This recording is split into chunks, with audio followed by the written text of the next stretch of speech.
have no interest, time, or energy to continue this charade. Your decision. Don't talk over me. Don't talk over me. Yeah, and you're shaking your head. I was just speaking and you cut me off, but I'll let that. I run the courtroom. He has screamed expletives at me the last time we were here in court. Your Honor, save yourself the time. Have her facts. Don't tell me what to do. That might work with the lady sitting next to you, but you don't talk to me like that. Excuse me? This man stormed into the courtroom acting like he was running the show, throwing sharp words at the judge and even mouthing off at the plaintiff. The irony? He can't even cover his own bills and is now on the verge of being evicted. Instead of showing any humility, he came in swinging with one of the most reckless courtroom attitudes I've ever seen. Watching him try to talk his way out feels like watching someone bluff with a deck missing half the cards. It's awkward, it's messy, and it's almost unbelievable. What makes it better is that the judge doesn't just silence him. She dismantles his arrogance step by step until there's nothing left. Some people only learn the hard way. And today, this man gets a reality check he won't forget. Stick around, because this is one courtroom moment you'll want to see play out from start to finish. Mr. Carson, you can remove your hat. This is the court proceeding. Today was the date scheduled for a discovery or a debtor's examination. Were you able to complete your exam? No, Your Honor. Mr. Carson refused to answer any of my questions. He said he's not going to play games with me. What games are being played, Mr. Carson? Well, Your Honor, when I was previously there, I received a verdict by you that I believe to be emotionally charged due to your frustration with my inability to complete the tasks of a lawyer. I attempted to get a lawyer through the system. They denied me. I had to show up last minute unprepared, and things didn't go my way. So I figured, I'll do the process. I'll try to appeal it. I go downstairs and I'm told I have to pay $200 and some to even have a chance to get a fair trial or verdict. I'm having one individual who was emotionally charged at the time decide what has to happen with me instead of a jury of my peers. And now I'm being told I have to produce all my financial statements, documents, vehicles, titles, all this.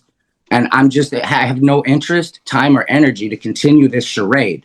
I've lost several days of labor. Let me stop you because I'm just getting updated on this case. This was a landlord-tenant hearing that I presided over. Did you demand a jury trial? I'm sorry? Did you make a demand for jury trial in the landlord-tenant? I requested, yes. You made was there a demand on in written?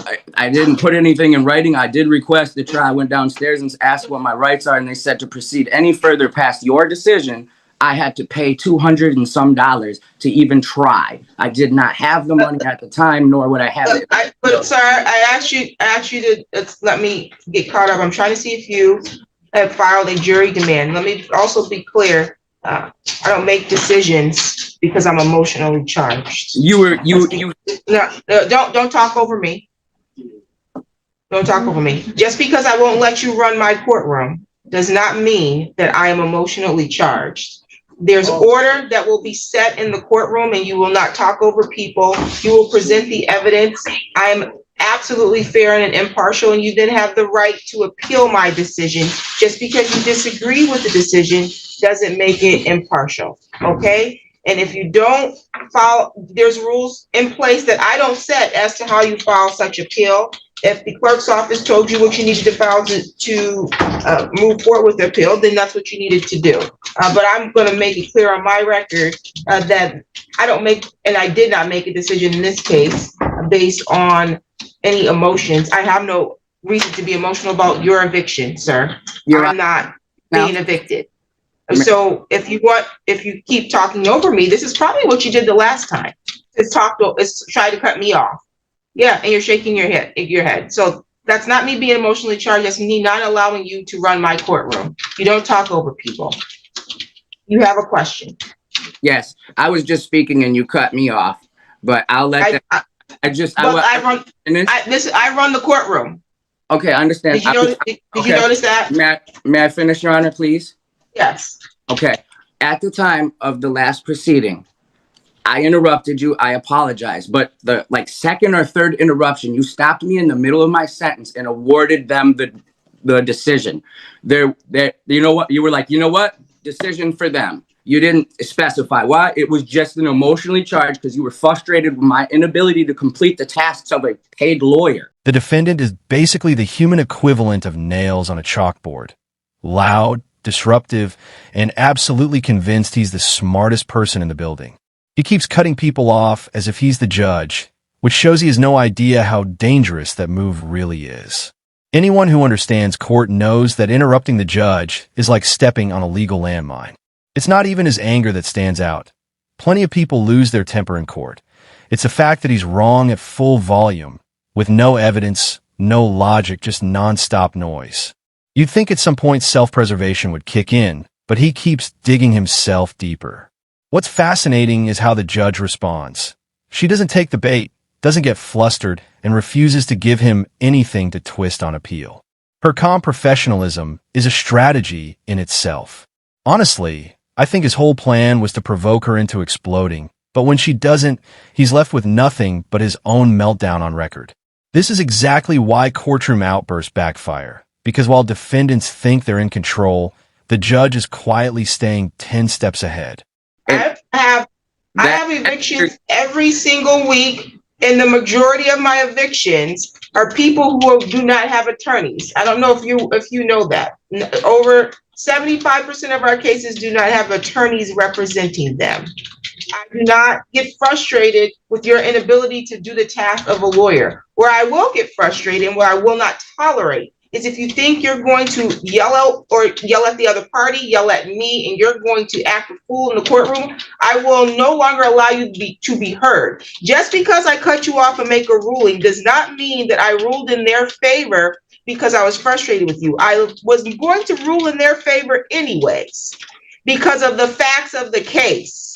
I was allowing you an opportunity to be heard. But when your opportunity to be heard becomes a hindrance to the procedure in the courtroom, then I have to terminate the hearing.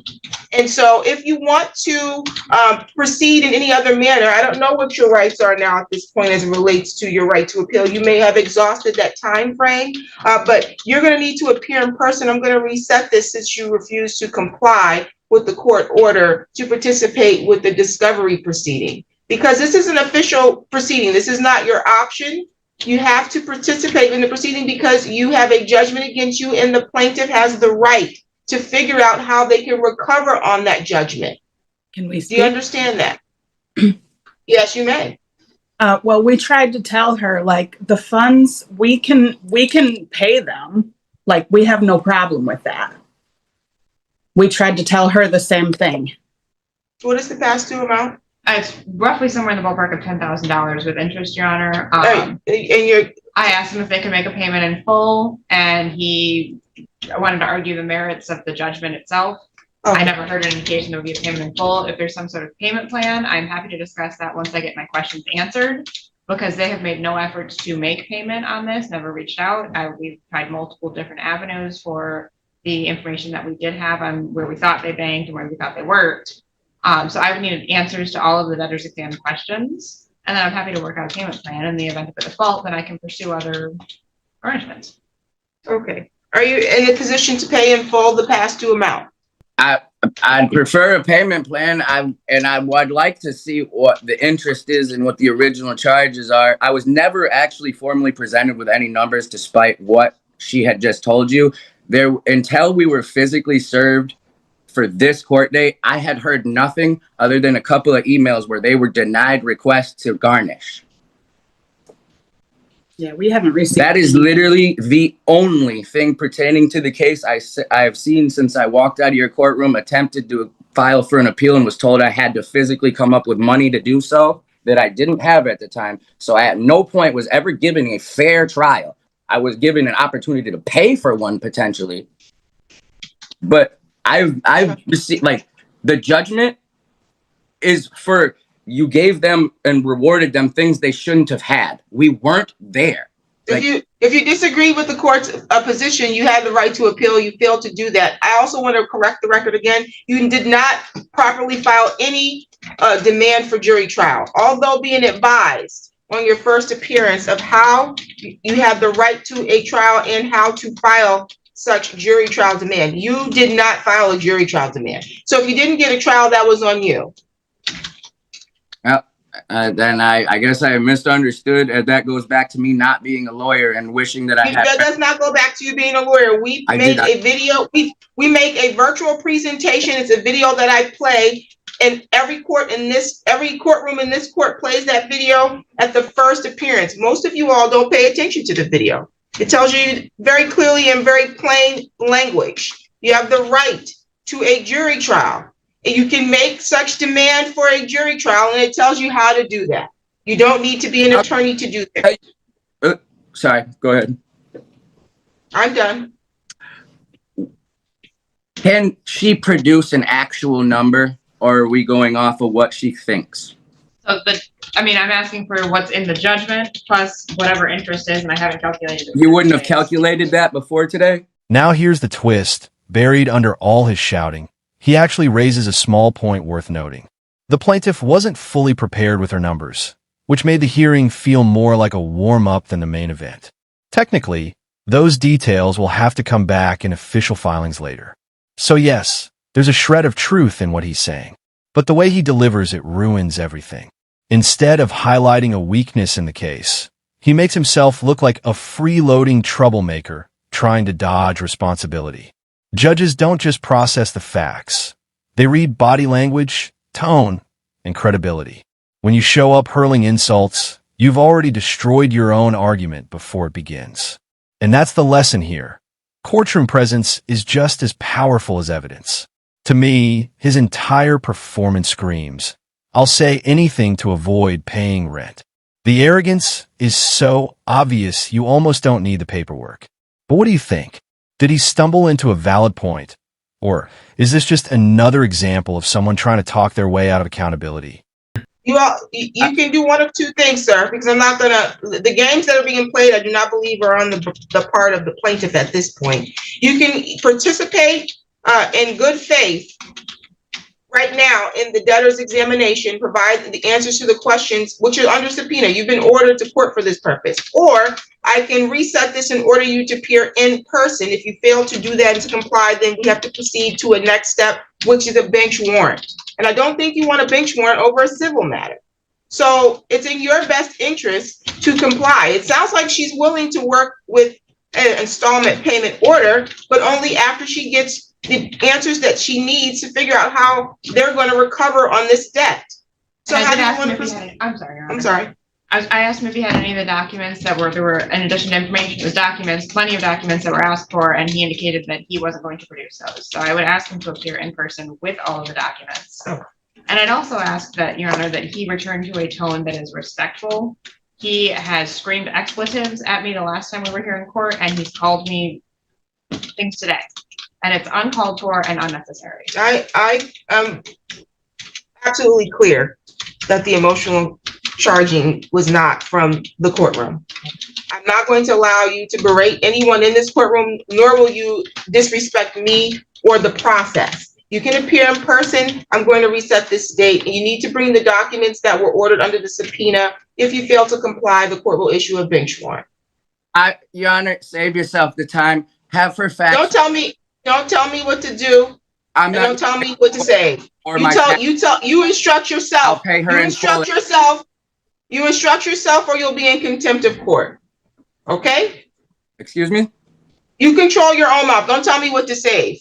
I've already given you an opportunity. I'm now resetting this. You can appear in person. If you pay in full, then they can move forward to make sure that this removes off of my docket. But do not tell me what to do. I do not tolerate your tone. This is how we got here the last time. That might work with the lady. That might work with the lady sitting next to you. But you don't talk to me like that. Not in the court, not outside the court. Do you understand that? I'll pay the balance. Thank you. My phone number is on all of the court paperwork. You can give me a call and I'll give you a number. Give me a new date. September 4th at 1:30. September 4th at 1:30, you said? Yes. In person at the court. If you pays in full, you can provide evidence of that and have this removed from my docket. Any additional matters for the record? No, Your Honor, thank you very much. Save the You're all tax set. and money. Mute him and remove him from my courtroom before he's in contempt. To be honest, this guy walked away with far less punishment than he probably deserved. If I were the judge, I'd have had a contempt order ready before he even left his seat. And at the very end, when his video was shutting off, I swear you could hear him mutter something under his breath, something that could have easily triggered more consequences if the judge had chosen to act on it. The sad part is how avoidable all of this was. Pay your rent, keep your cool, and walk out quietly. That's all it would have taken. Instead, he doubled down on being combative and broke, which is just about the worst combination imaginable. You can be broke and humble or wealthy and arrogant, but being both broke and arrogant only drags everyone else down. And that's the real damage. These needless meltdowns waste court time that should be spent on cases that truly matter. So here's my question. Should judges start cracking down harder on these types of outbursts? Or is it better to just let people like this sabotage themselves? Thanks for tuning in, and I appreciate every single one of you who sticks around to the end.